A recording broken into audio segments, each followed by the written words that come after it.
Hello everybody and welcome back to another video of mentfx. So as a lot of you know, we just had a video come out about the harsh truth about prop firms and the idea that, it's an amazing opportunity because I myself am with FTMO. So remember that harsh truth was actually just a clickbait, and for a lot of you to understand that it's actually one of the best opportunities that you're going to have as a trader. But after that video was made, we spoke a little bit about the markup that we had here and all these tiny trades that we had that amounted to a lot more on, so we showed you this, right? Since the beginning of the week, the 1st of February down to the 3rd of February, ultimately on GJ. So forget the zero USD trades.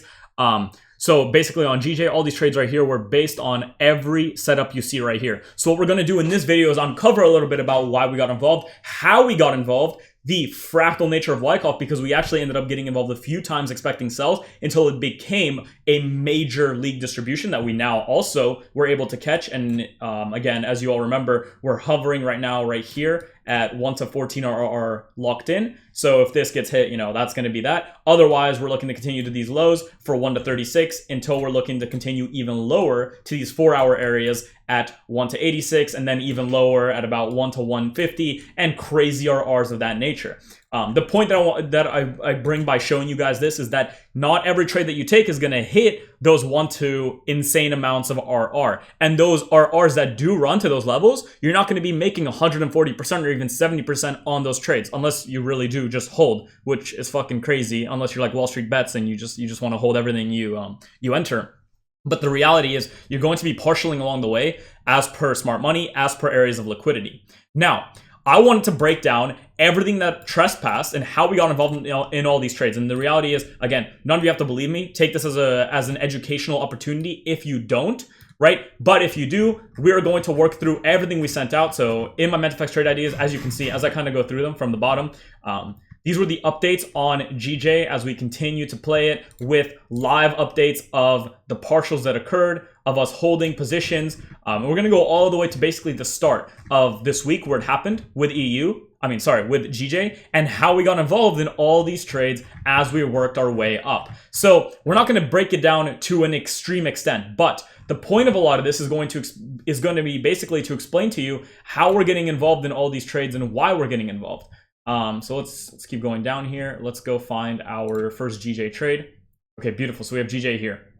So you can see our first beginning started with this expectation that price would ultimately move from 143.534, right? And be selling from this area. Now again, we didn't send out the sell. All we said was we're expecting sells from this area, and we were watching price as price approached these areas of significance. So let's go to the 15-minute. You can find that right here. So that's this area right here. It was based on a higher time frame order block. So we're going to look at all that in a second. But ultimately, all those trades that you just saw that I showed you right here. So this history of this past week. So you can see it's February 3rd.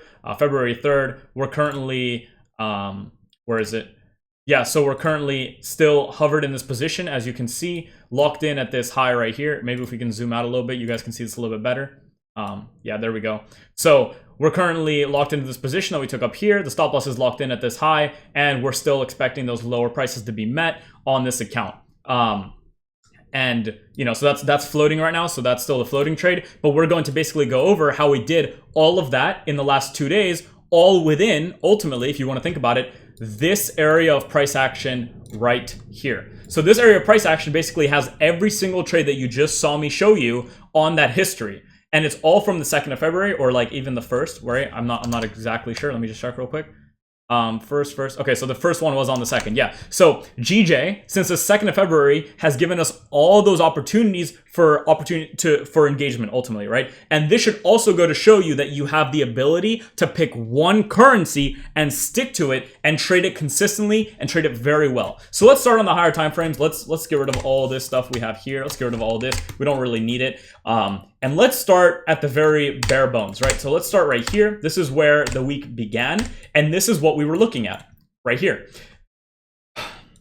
So what's happening is we are in a very bullish trend, and you guys can all see that. Again, we're going to review this a little bit more in depth with the mentorship this weekend, but for the YouTube, I want to show you guys how we got involved in each one of these trades and kind of walk you through a little bit concerning how we did that. So we're having this bullish structure being developed, right? Bullish structure being developed. And now the anticipation is that price is going to make its way down into this area or this area before continuing its bullish flight. Now, this does not have to be the case. It doesn't have to continue on this bullish path. It can also very easily trade through everything. However, with this bias, until it is broken and until it is invalidated or unconfirmed, we are going to stick to it. Now, as a lot of you understand and have understood over the last few months on this channel, price always moves.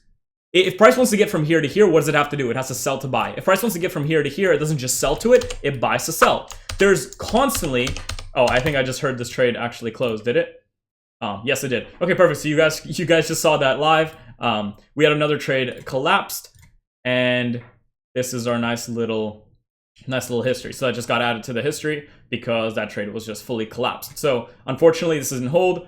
Price might make a bigger retracement, then continue lower. We don't know. This is not financial advice. This is just my my perspective. Okay, so either way, let's get back to this. GJ had started this week with this impulsive move here, and we were expecting, again, like we said, for this or this to continue the trend. Now, if that's true, then we understand that to get to here, we have to sell into it before we continue the buys. We have to sell into it before we continue the buys, right? Okay, fantastic. So if we know we need to sell in before we continue the buys, then lower time frame structure is most likely doing what? It was most likely being bullish until it broke, and now it's most likely bearish, right? And we're looking to be involved on this bearish move down, right? All the way into this area or this area. Hence that original trade that was supposed to float or continue to these areas here and lock in those 1 to 80s, 1 to 100s, and crazier RRs like that. Sadly, you guys just saw it live actually. So if we go to the 5 minute, I think 5 minutes fine. Actually, maybe the 15 minute. Sure, that's fine. So let's get rid of this box. Oh, that's so sad to see. So actually, I don't think it should have stopped us out. But that's okay. It happens. And I think it was right here where it stopped us, right? So it just stopped us at 1 to 15, right? And guess what? That's still a perfectly fine trade. So that's another trade right there that just played out. And we're going to talk about that as part of this video. As you can see, there's a ton of fractals in here, and we're going to get to all of this, but it's going to take a little bit of time. We might even have to split this video up a little bit. So either way, the 4 hour is showing us that we want to go higher, and now we're starting to sell to buy. Ultimately, right? Or at least we're expecting that. We don't know if this is going to happen. We don't know if price wants to stop right here, right now, and just continue higher. It can do that. We don't really care about that right now, though, because we were coming from this perspective of price coming down into these areas, right? So as price, sorry, I got to delete all that. So as price was making these higher highs and putting them in, what happened at these areas here? Right? Price broke down and started to show us that we have a shift in structure, ultimately. Expecting now what? For, like I showed you, price is bullish, price shifts, and now we're expecting the bearishness to come into these areas here, the 4 hour order blocks, before higher prices are finally met, right? So just because you're bullish on one time frame does not mean you have to be bullish on another, because sometimes to get to the bullish area that you're expecting price to be bullish from, you need to be bearish on a lower time frame, right? So price, again, as we've spoken about in the past, travels from inefficiency to inefficiency and from liquidity to liquidity. If price needs to go up on the higher time frames, it first needs to come down on the lower time frames. If price needs to come down on the lower time frames, then it has to go up on the even lower time frames to make that down move, right? So if you know, for instance, that this move down is going to continue lower now, you know that there has to be this up movement before this down movement occurs. So you can be involved in, buys at these areas here as per some order blocks you saw here, right? That's just an idea. That's not what we did, but let's see what we actually did do. So price was bullish, as you guys can see. This is now a lower time frame. 4 hours still bullish. Remember that. Then the 1 hour, not the 4 hour, breaks down in price. And now what are we expecting? The continuations lower until we get to those areas where we're expecting buys to occur from. Now, let's do this really quickly. Now, as we see that occur, we see order blocks being left behind, right? Those moves up through liquidity, the moves away, causing imbalance that needs to be mitigated, right? Breaking down structure, right? So remember, over time on this YouTube channel, we have added on parts and added on tools to your tool belt of concepts and ideas. And now we are merging all of those together into one system that I myself use, right? So this is the system I use to trade. Some people use the same concepts for a different system, right? They change it up, but this is how I get involved. So ultimately, we're expecting prices to come into those areas, right? And prices just shifted bearish. Now, after this shift right here, we left behind the order blocks in these areas here, as you can see. And that's what this gray line right here, as you can see it drawn in, denotes, right? So if we zoom in here, this gray line is actually denoting this low of this last up move before the down move, acting as its own. Here we go. My bad. Let's just do this. This area right here, acting as its own area of an order block, right? So this whole area right here currently is acting as an area of demand or an order block, right? This whole thing is an order block ultimately. This is the order block within that order block, but this is the main order block that we can expect sells from. Now, that said, we know that when price gets here, it could hit this area and instantly continue significantly lower, taking out liquidity and making those new lows like we expected. On the other hand, it could come here, come down, then come higher into the major order block before then breaking down lower, which it actually did. But despite the fact that we were wrong about our first idea that price was going to just come here and then go lower, we made money on all the moves within here. And what I mean by that is, let's take a look at how we got involved in GJ over those last few days. So again, as price begins to move upwards, so the first trade that was taken was actually from these levels here. And what happens is, because we have this area, right? So let's consider this from this point of view right here. So because we had this area of interest where we were looking for price to come into before going lower, the same way, okay, so I don't want to confuse a lot of people here, but remember, the 4 hour is bullish and we're expecting it to hit here before going higher. Now that means that the 1 hour is going to shift bearish and keep going lower until it hits that area. But as it goes lower, to go lower from this area, it needs to buy it from here, which means that a lower time frame, like a 1 minute or a 5 minute, is now going to be shifting bullish, which it has already, right? So the 5 minute has shifted bullish and is going to move bullish until those areas are met. So then we can see that breakdown, right? So again, you guys can see how the fractal nature of the market changes intraday and intra time frame. The time frames are going to change. The higher time frames are going to remain. The biggest thing a lot of you get wrong a lot of the time is getting involved in the lower time frames and not recognizing that it's all part of what the higher time frames are trying to show you. And you guys get so caught up in what's happening on this lower time frame that you forget that the higher time frame is still the thing that is leading the market. So even though you might see bullishness, maybe bearishness, and then bullishness, you might start to think that this means that price is going to continue higher, but you forget to recognize that this here is a strong area that's structurally going to hold, especially as a major order block on a higher time frame. So it's not going to be crazy if a 5 minute order block here doesn't get traded up from, but instead gets way traded down through, because there's already a bias that's been defined on the higher time frame, which is why you always have to keep it in mind. Remember the fractal nature of the market at all times. So that said, as price continued higher, I think this is the first trade we took, which was off of this mini order block right here. So we can highlight that here, right? Ultimately, why are we using this, right? So we'll talk about this in the mentorship, but in reality, we're just having major moves up. You have order block, right? Comes into it, OB 2.0. Comes into it, moves up. OB 2.0 right here. Comes into it, moves up. OB 2.0 right here. Expecting what? Price to move into it, or the 50% of it, right? So either the open or the 50, and continue up to where? The area is in here, right? That same area where we're expecting those higher time frame sells to happen at, which will then bring us to the higher time frame buys, which will then lead us to way higher prices, way down in the long run, right? So all this is already on my mind as we're getting involved in this, because we have to recognize the price moves that way, right? So price taps into it, and we're already in this buy, but that's not even the area where I was interested in being a buyer. So we did send this out, and again, you guys saw that history. We're not going to go through all of that. We're probably going to go through some of the more important things, right? So you can see some of those buys here and the partials on those buys as we get past structural highs.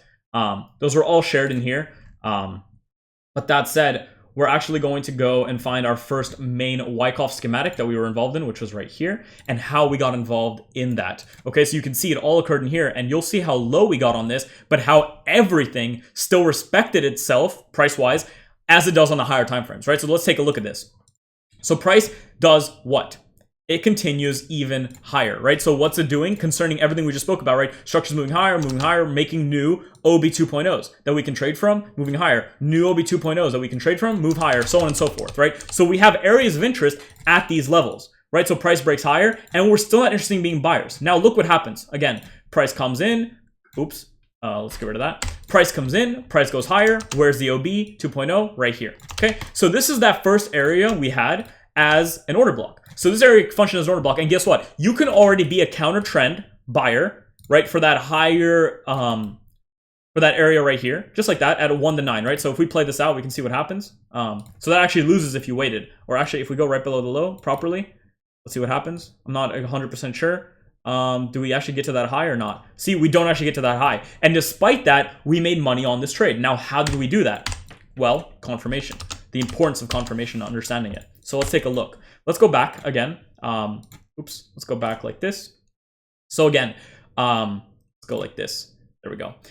So price has formed this order block, and it's already been mitigated a little bit, so we don't know the likelihood of it holding. So we have this area just kind of drawn out, and again, you could be a buyer there if you want to, if that's within your strategy, or you can wait for confirmation like me, because I myself, despite the fact that I trade institutional order flow, Wyckoff, and all those things that we teach on this channel, I do it on a much lower time frame because that's what fits my personality. That's how I like to trade. And you've seen my trade history just this week with 0.1 to 0.3% risk, right? So I'm not even risking 1% on these trades, but they're all working out. Now, why is that? Because I have a certain number of things that I use for my own confirmation. Okay, great. So let's go down to the 1 minute and watch what we saw in price here as it broke down. So again, remember, now we're on a 1 minute. And the 1 minute might shift, might shift bearish, right? Before it then shifts bullish again to keep going higher. And that's how we're going to be interested in getting involved in this. And that's that same order block that we just saw in the 5 minute. Okay, so let's see what happens. So price drops down. And at this point, I'm already watching for Wyckoff. I think I was on a 30-second time frame. I'm not exactly sure. So let's just see. Here we go. So we make that selling climax, right? So you guys can now watch this again. Remember the Wyckoff schematics, we've spoken about a few times, and we're going to come out with more videos to how I spot Wyckoff and how I basically look for my confirmations. But here's selling climax, the automatic rally, the secondary test. Let's continue. The sign of strength in B, right? Still expecting an ST in B, maybe a spring, the test, and the continuations, right? You can already be a buyer at that area as it does this. So let's see what happens. We make that SOS in B. We drop down to make that ST in B. As you can see, that low liquidates the ST. So no problem. Again, forget, as I've said in many of my videos, forget the fact that we're on a 30-second time frame, right? You don't need to think about that. Remember that this occurs on every single time frame and it will be the exact same every single time. I could do this exact same thing on a 4-hour time frame. For the rest of my life, it would just take me longer to get involved in trades because it literally takes longer for 4-hour candles to print. The same way that it took from here, basically the formation of this entire schematic from here to here that took 9 minutes. Instead of that, right, that's 19 bars. That would be, what is that, 4 times 19? It would take 76 hours. So it would take 3 days for me to wait for this exact same confirmation on a 4-hour, which is why I prefer, as per my strategy, my refinements, and my my psychology and my emotions, to get involved on the lower time frames. So price drops down, makes that spring still within that area where I was expecting buys happen from. So I like this and I can already be involved. However, I'm not doing that yet. Price breaks above, already makes a test. So again, we missed that, but then breaks above these areas. Now at this exact point, so it makes a sign of strength. At this sign of strength, I was already interested in being a buyer at this order block. So what's interesting is we were already looking for buys from this area here. Now, there were 2 ways to get involved. Either you're already a buyer at this area and you can look to partial at the highs, right? Understanding that price does not have to continue way higher because you're operating on a lower time frame now, and that lower time frame structure, just like the structures we just checked out in the 1 hour and 4 hour, can shift intra higher time frame, right? And change up until it actually delivers the higher time frame area of expectation. Because remember, the 30-second and the lower time frames do not control the higher time frames. They are part of making the higher time frames happen. So never get confused or get carried away with what's happening on a lower time frame. But either way, we have the schematic form, and we're expecting this move back down into this area to buy from. Okay?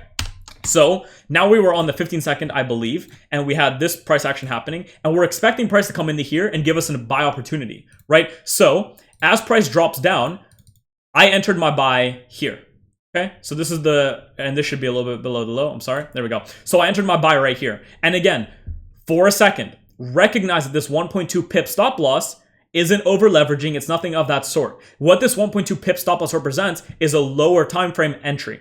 This 1.2 pip stop loss with a 3.9 or 4 pip take profit is the exact same as a 10 pip stop loss, and a 40 pip take profit is the exact same as a 100 pip stop loss and a 400 pip take profit. Remember, or go back to the video I just made about the harsh reality of FTMO, right? When you are given the ability to trade with real capital and real leverage, and you understand your strategy on the lower time frames and the higher time frames, you are not bothered by the fact that you're entering on such low time frames, because your risk and the way you approach every single trade is the exact same every single time. So we get into this area, and what do we do in this area?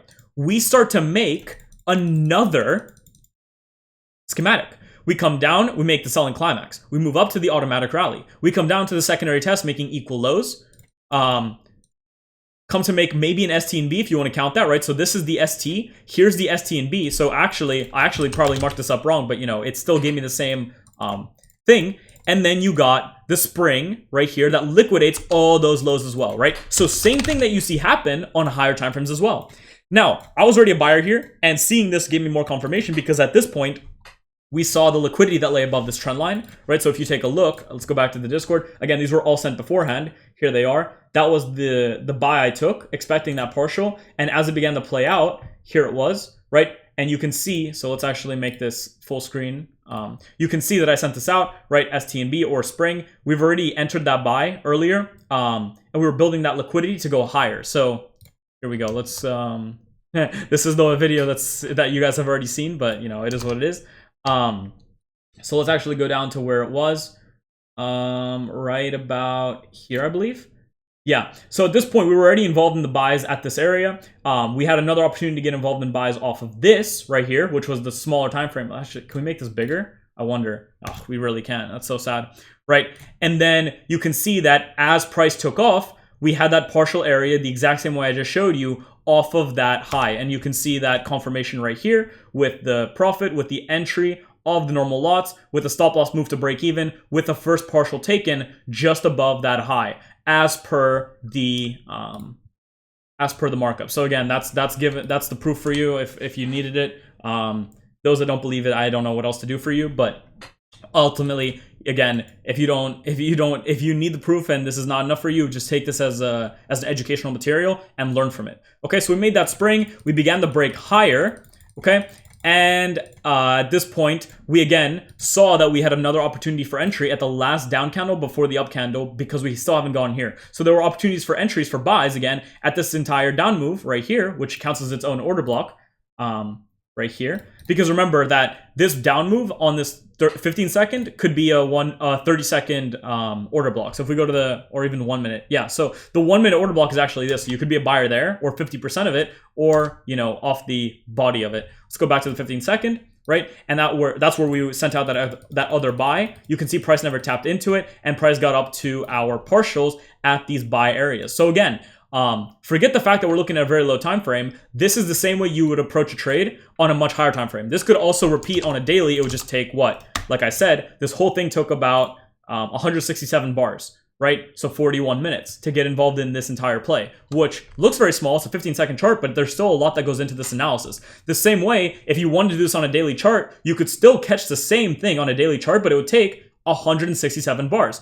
right? So it would take you about half a year for something like this to play out, which is why, again, I use the lower time frames. It's the exact same thing, just a little bit different. And as you can see, as price began to break up, and then break up here, I trailed to this area here, and then I believe we were stopped out right here. There you go. So that was the first trade that we sent out, and that was, for what reason was this sent, right? Well, let's think about what actually surpassed. Again, remember, the higher time frames are the ones that are controlling everything. We can get lost in all that stuff that we just looked at if we don't recognize or remember what we're doing higher. 4 hour, it's bullish. We're expecting the move down to these areas to continue potentially bullish. We don't know yet, right? This is not investment advice, but that's what we're waiting for. Now that means that a lower time frame is going to shift bearish, which it did, right? The bearish shift happened. We have order blocks that formed. We have areas we're expecting sells from. But to sell from those areas, price needs to do what? It needs to shift on a lower time frame to be bullish before it shifts bearish again to get down below all the lows again, right, where liquidity lies. So what does it start doing on the lower time frames? Well, it shifts bullish, and within that bullish shift, we have again what? We have order blocks that form along the way, all the way up, and at those order blocks, what can we do? We can be potential buyers. So again, not investment advice. And at those areas, what do? We look for confirmation, just like we do in every other setup that we've ever gone through on this channel.